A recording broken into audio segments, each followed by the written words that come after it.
I'm Shep Hyken, and here's what's coming up next on this edition of Be Amazing or Go Home. Employee fulfillment. The Great Resignation isn't just having an effect on the workforce, but also on the customer experience. 3 powerful words will illustrate how you can keep good employees engaged with their jobs and customers.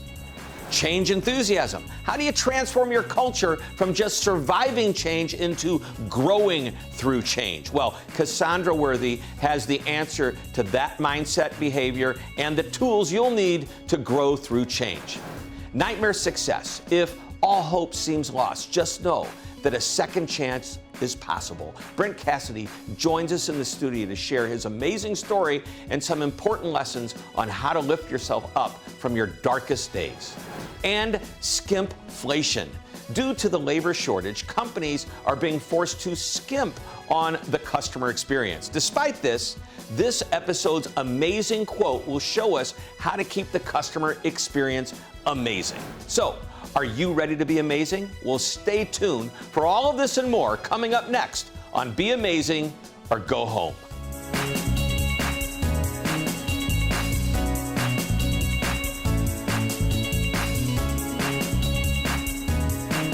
Hello, I'm Shep Hyken, and this is Be Amazing or Go Home, the show dedicated to take you from average to amazing.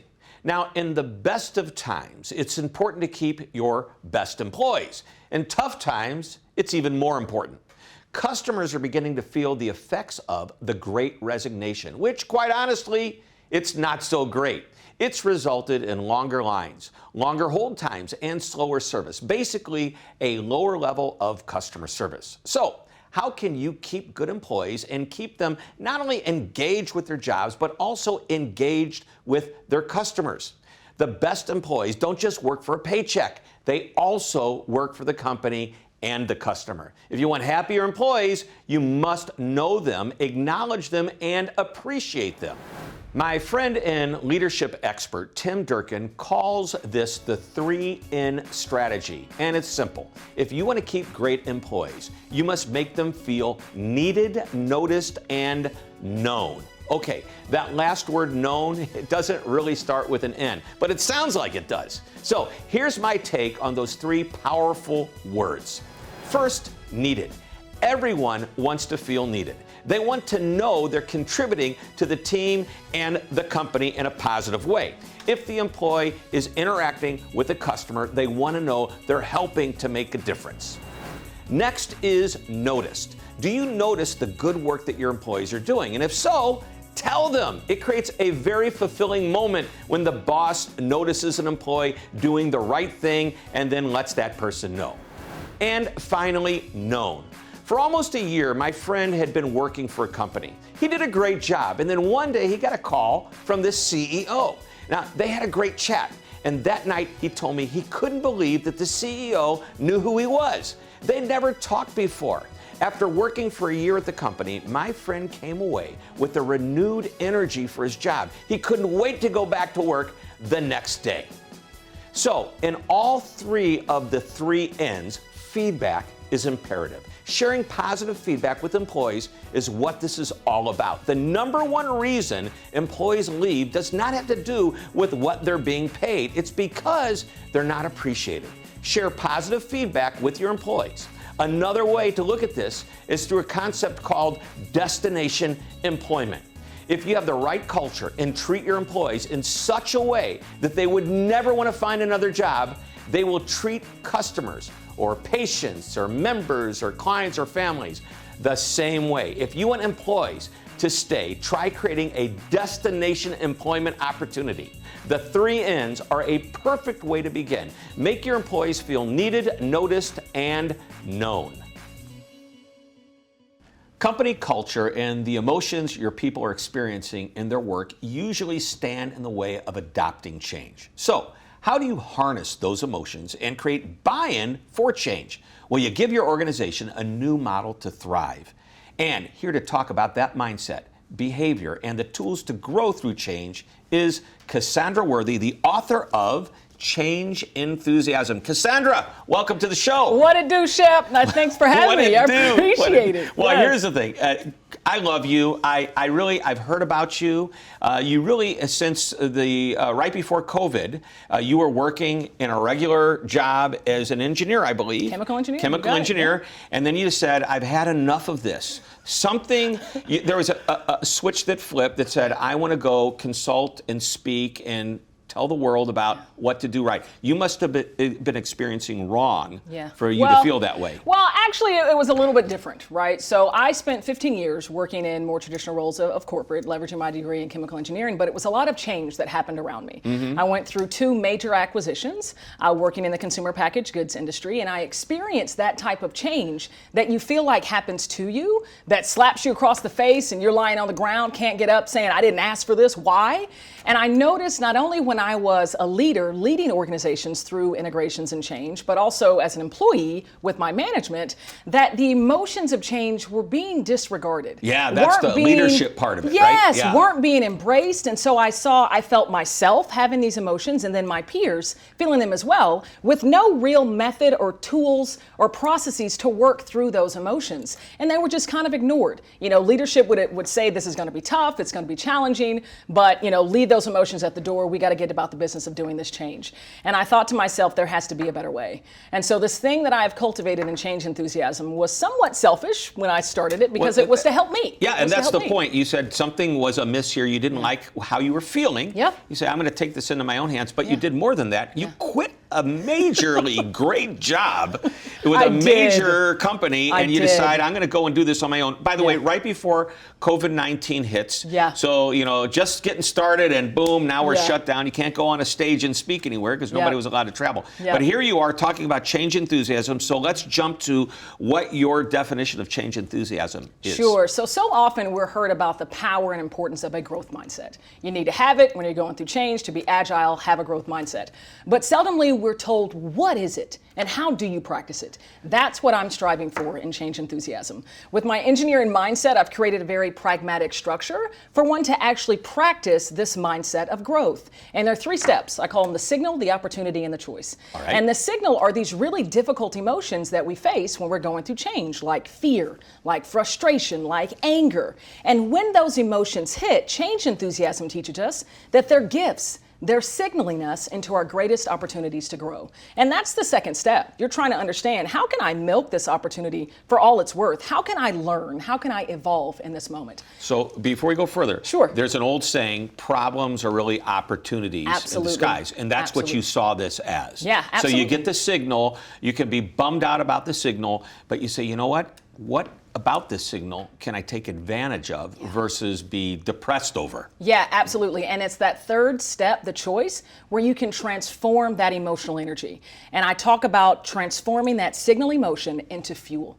Transforming anxiety of what's around the corner and all the negative that will befall you into anticipation of everything that you'll learn and how you'll grow. And the more that you practice these steps, rewiring the chemistry of your brain, you're going to be building your resilience muscle and really arming yourself to be change ready, so that no matter what change hits, when that signal emotion is there, I'm about to grow. I'm about to evolve. So you do have to practice it. You said you practice. So when it happens to you, you need to be aware that it's happening, and you need to be consciously thinking of these 3, the signal, the opportunity, and the change. And the choice. And the choice. The most important part, the choice. And it's all in your power, right? It's all in your power. And that's what this is really seeking to do, to empower the individual who's going through that change to see there's opportunity in this moment for me. Not only to grow the business or the work that I'm doing, but to grow myself as an individual and as a leader. And it's a powerful thing. It's a powerful thing. So I want to talk about the practice part of it. Sure. I mean, when I think of practice, I think I'm going to go on the golf course, I'm going to hit 1,000 balls, I'm going to go on the tennis court and return 100 serves, whatever it is.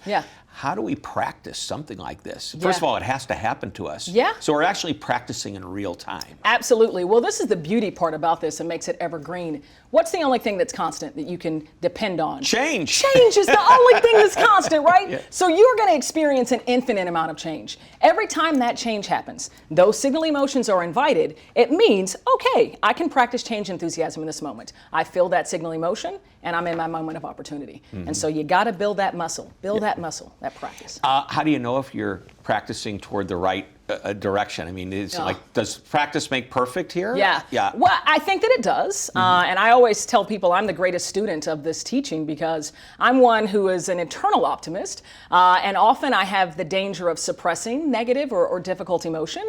But this really faces those emotions head on. But yeah, it's all about practicing and embracing, acknowledging those emotions. And it really invites you to come to know yourself. Not only how those emotions manifest through you, but also where are you looking to grow? Where are you looking to evolve?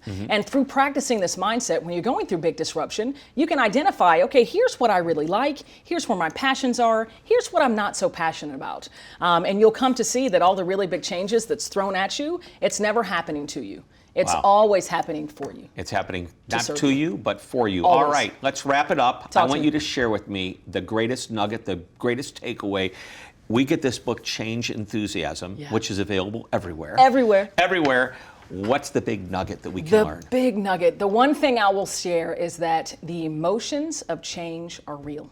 They are undeniable. We are human, emotional beings.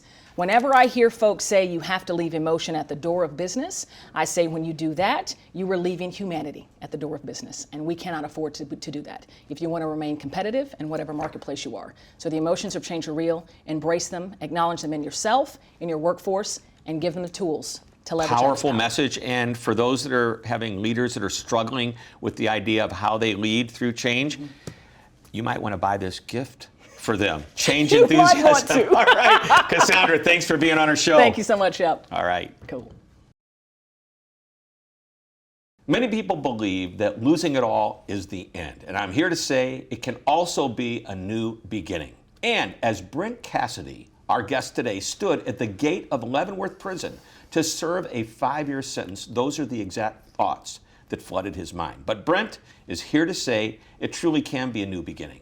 And here he is, joining us now in the studio to talk to us about how to unlock the prison of your mind. Brent, welcome to our show. Shep. This is great. And you've written a book. It's Nightmare Success, because you actually experienced a nightmare, and it had to be family business. It was a family business, Shep, and it was a nightmare.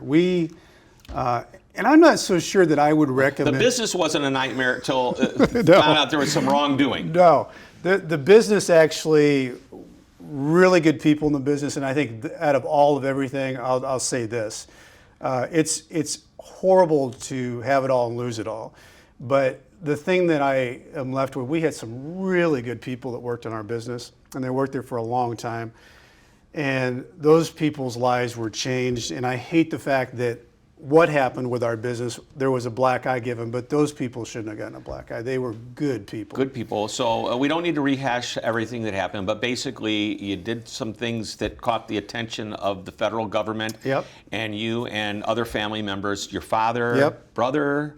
Yeah, so it were 6 people, and Dad was kind of the guy. Dad had served time in prison before when I was a kid, so I had actually been through this before.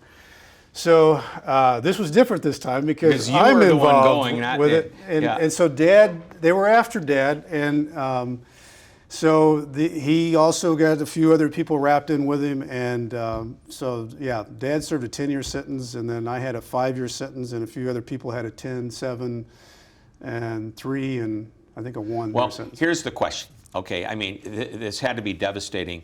You're standing there at the gates of a prison, Yes. Leavenworth Prison. Yes. And what's going through your mind?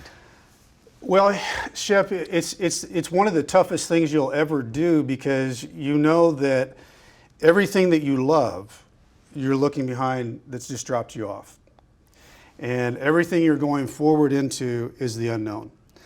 And so you have to get into your mind that whatever's going to happen, I've just got to get through it, step at a time. Was it a step? Were you thinking 1 day at a time, 1 hour at a time? Yeah. What's your thought? Because 5 years is a long time. Yeah. And by the way, your wife and the family is still together, which is impressive because that doesn't happen typically in your situation. It's a big deal. Yeah. Because in our prison system, most families, because of what happens and the process of what you have to go through, the families are broken. And I'm so grateful that that did not happen with me. I have just a wonderful wife. She's like a Wonder Woman.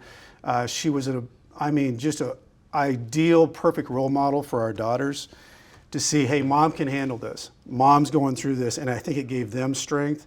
They saw that mom and dad were handling this, and that we were gonna.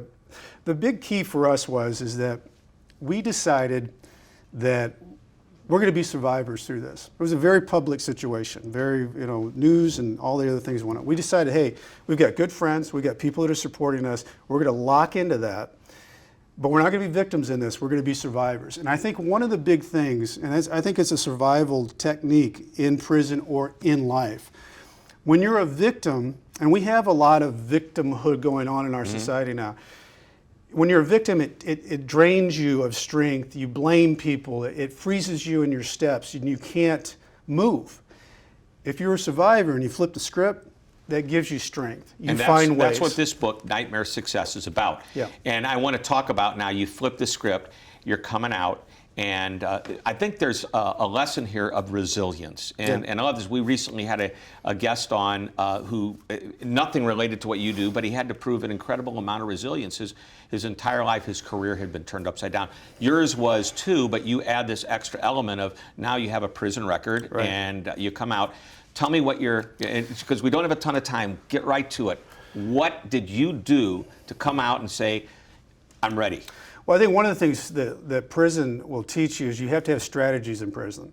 And if you're going to make it, in prison, you can't lose yourself. You have to decide that you're going to continue to be you, and what are you going to do? And so you can't look at, like you're saying, Shep, 5 years. Mm-hmm. You've got to, that's way too much overwhelming. In prison, you have to think, okay, it's one day at a time, win the day. You can even have a bad day. And I'm saying anybody can have a bad day. Let's don't be not reasonable here. If you have a bad day, let yourself go all the way down, but bring yourself back. Yep. Because when were you at your deepest, darkest moment? My deepest and darkest moment was when I had, the kids were coming. It was Carly's birthday. The prison guard knew that I loved my visits, and he decided, just because he was just not a nice guy, all three of my girls were there and my wife, and we were going to celebrate Carly's birthday, and he turned them away. They'd just driven 5 hours. And he just did it to see my reaction. And it was that moment that I felt, it was down to my gut. I have no control, but I have to keep control, or if I do something, I'm going to find myself in the hole. So my point on having a bad day is that you can give yourself a bad day. Just don't have 2 bad days in a row. Every day is an opportunity to start over. Exactly. Yep. And find something to make that happen. Yep. And I think that's important. We've got just a moment left. Is there one last thought you'd like to share about this ordeal and how you overcame really what is a nightmare? Because you're living a pretty good life right now. You're back to normal. Yeah. Maybe not back to what it was before, but it's a normal life. No, and I appreciate that, Shep. Here's the thing that I think. Nightmare Success, the book is about the fact that you have to walk through your nightmares and your fears to get to where you want to be and set yourself free. My takeaway here is nothing is ever as bad as your mind makes it out to be.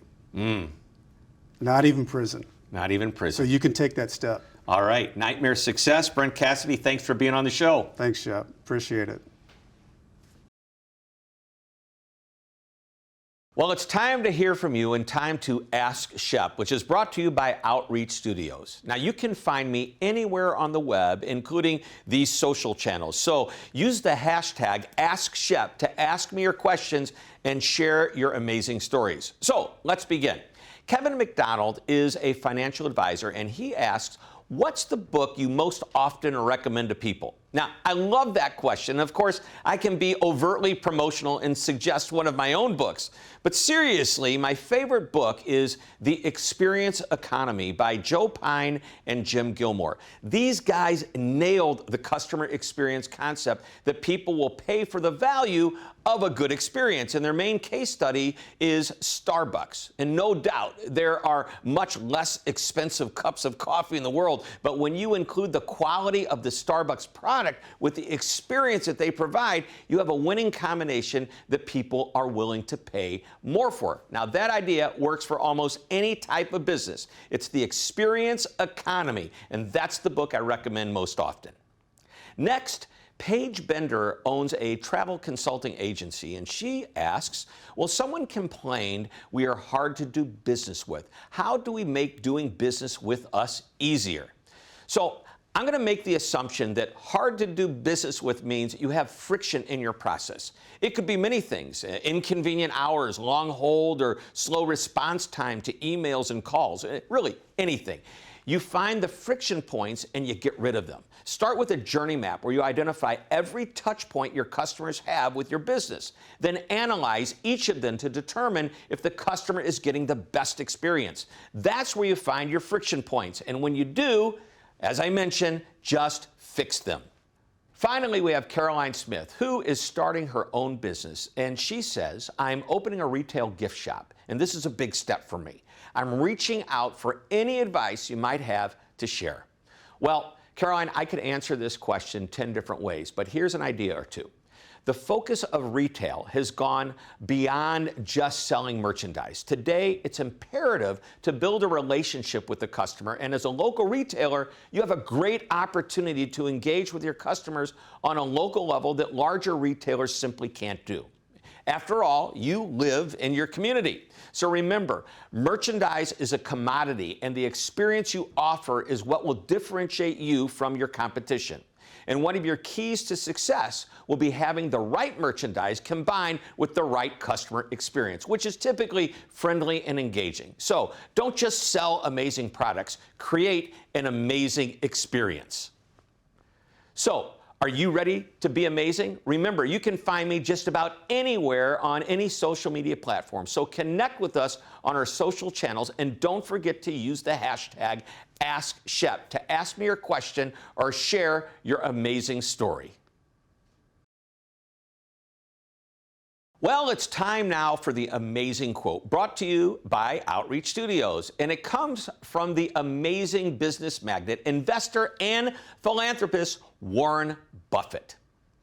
It takes 20 years to build a reputation and 5 minutes to ruin it. Now, if you think about that quote, you may do things differently. Let's go back to the beginning of the show and think about this quote in terms of the Great Resignation, which has led to another disruption in the customer experience, skimpflation. So skimpflation is a result of rising business costs and the labor shortage caused by the Great Resignation, in which employees have chosen to quit their jobs in search of something better. The result is that companies are forced to skimp on the quality and service customers have come to expect. It's not that they want to do this, it's that they have no choice. And despite this phenomenon, there are ways to ensure the customer experience stays amazing and doesn't dip into mediocrity. So I recently went to breakfast at a hotel, and there was a line, yet there were a number of open tables. So I asked the manager, why couldn't we be seated? And he apologized, and he said they couldn't staff the dining area properly.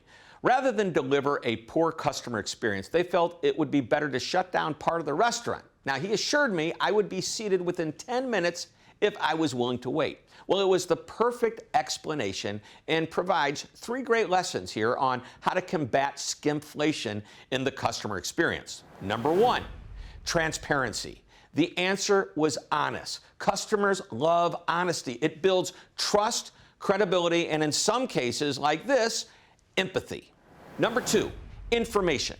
I was told what to expect. When the manager said it would be 10 minutes, that seemed like a reasonable time to wait. And customers love information. It gives them a feeling that they have some control over the situation. By the way, the manager was true to his word. Actually, we were seated in just 8 minutes.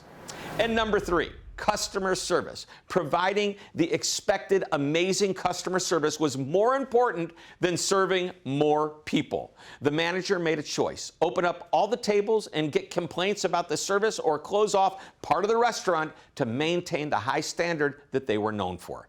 Customer service won. Now, as mentioned, it's what they're known for. No need to taint their reputation because they wanted to fill every seat in the restaurant. None of us want to wait. None of us want to experience a lower level of service. Well, unfortunately, that's typical of what's happening for many businesses as the result of skimpflation. It's not something any company wants, but it's become a reality for some. So, consider the lessons we learned from the restaurant. Customers will overlook certain issues when there's transparency, a flow of information, and the effort to create an amazing customer service experience. Remember the quote from Warren Buffett: no matter how long you've been doing business with a customer, even 20 years or more, as soon as they have a complaint or a problem with you over what you sell, it's Judgment Day. Even during this unprecedented time of the Great Resignation and skimpflation, the way you handle a problem in the customer experience will help keep your reputation and the relationship that you have with your customers intact. Well, that wraps up another edition of Be Amazing or Go Home. Remember, you can find me just about anywhere on social media, so be sure to connect with us on all of the social channels, and don't forget to use the hashtag AskShep when you want to ask your questions. Thanks for tuning in. This is Shep Hyken reminding you to always be amazing.